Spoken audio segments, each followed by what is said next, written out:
Our constitution also contains 12 schedules. The original constitution only had 8 and we added 4 later on. These tables or these schedules contain additional information with elaborate information on various topics. For example, Schedule 1 provides list of union and state territories. So, if you want to create a new state, you will have to make an amendment to the first schedule. Second schedule talks about salaries of different constitutional posts. So, if you want to know how much is your president or prime minister making or taking home, please refer to Schedule 2 of Indian Constitution. Third table talks about oath. Each constitutional post will have to administer an oath described in the Constitution. Many times they have to take oath regarding secrecy or integrity towards their office. Fourth deals with allocation of seats in Rajya Sabha. Rajya Sabha, our upper house, House of Elders, is not electing members from common people through election. Rather, our elected representatives vote for members of Rajya Sabha. Rajya Sabha is a permanent house. It never gets dissolved. After every 2 years, 1/3 members will retire and will get replaced by a new lot. Fifth talks about administration and control of tribal areas. Many states in India have tribal belts and tribal pockets, wherein application of municipal laws is difficult. If we start identifying gypsy communities and start imposing same set of rules and regulations, same kind of panchayats and nagar nigams on these people, it would be difficult for them to exercise their rights and it would be difficult for the administration to function properly. Sixth table talks about administration of tribal states.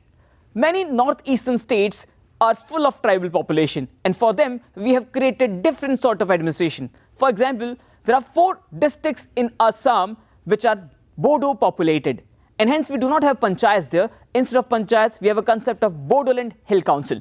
7th schedule talks about allocation of powers between state and province. It comprises of 3 different lists. We have a union list, state list and concurrent list. Union list has 97 subjects.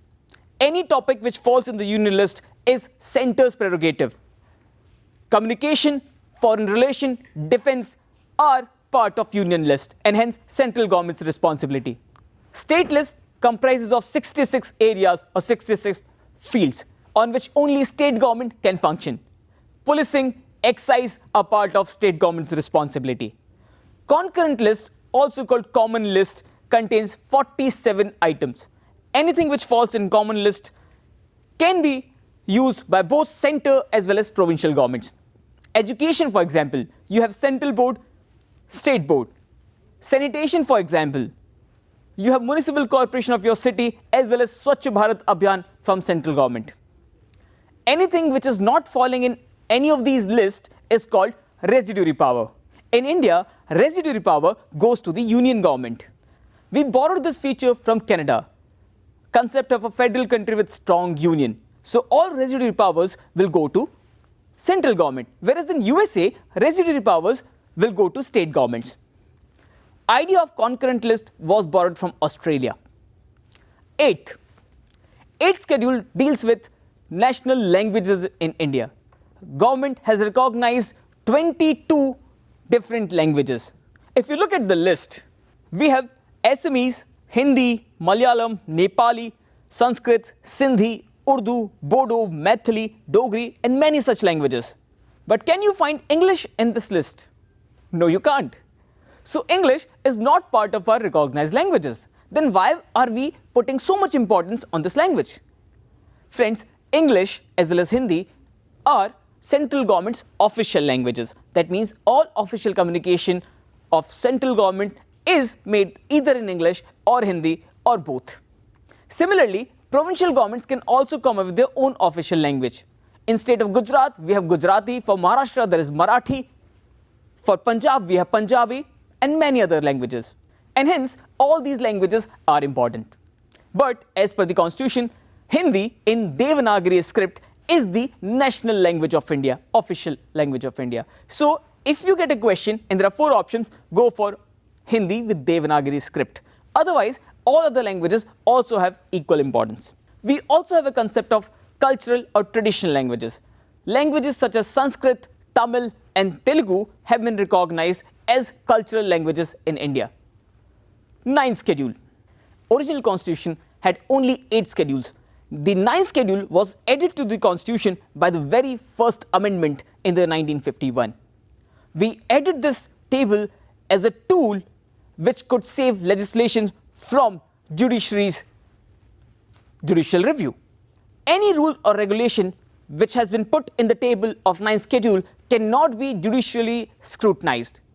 So, in initial years, the land grabbing laws such as land sealing, zamindari abolition, all rules which were against the right to property enshrined under Article 31 were put under ninth table, ninth schedule, so that courts, judiciary cannot encroach upon these rules, cannot declare them null and void. 10th schedule. It gave us the anti-defection law, added to the constitution by the 52nd Amendment of 1985. After realizing the true nature of a politician who kept on changing political parties even after winning an election. This created a very tricky situation for the election commissioner because they had to conduct elections every now and then. Governments were being made to fall by selling and purchasing of members of the house. So, anti-defection law says that anyone who contested and won election with a ticket of a particular political party will have to stick to that party. If after winning an election that person resigns or changes his political party, his seat will go vacant and re-elections would be conducted. Similarly, if somebody who won an election as an independent candidate wants to join a political party, he will have to leave, he will have to give up his seat and contest for re-election. If 2/3 members of a political party decide to leave it together, then that kind of separation will be considered valid and they won't have to give up their membership. It also has another aspect of whip. When there's voting on any particular issue in the house, political parties can issue a whip and make it mandatory for their members to vote as per the view of that political party, either for or against the motion. 11th and 12th schedule deal with Panchayati Raj and Municipal Corporation. Both these schedules were added in 1992 by the 73rd and 74th Amendment. In these tables, you will find information regarding composition of municipal corporation, composition of panchayat, their powers and their duties and limitations. Did you like this video? Then you should definitely check Endeavour CLAT online course. 100+ hours of live lectures, 120+ topic-based videos, 500+ sectional and full-length mock tests covering CLAT, ILAT, SLAT, LSAT, MHCET and more.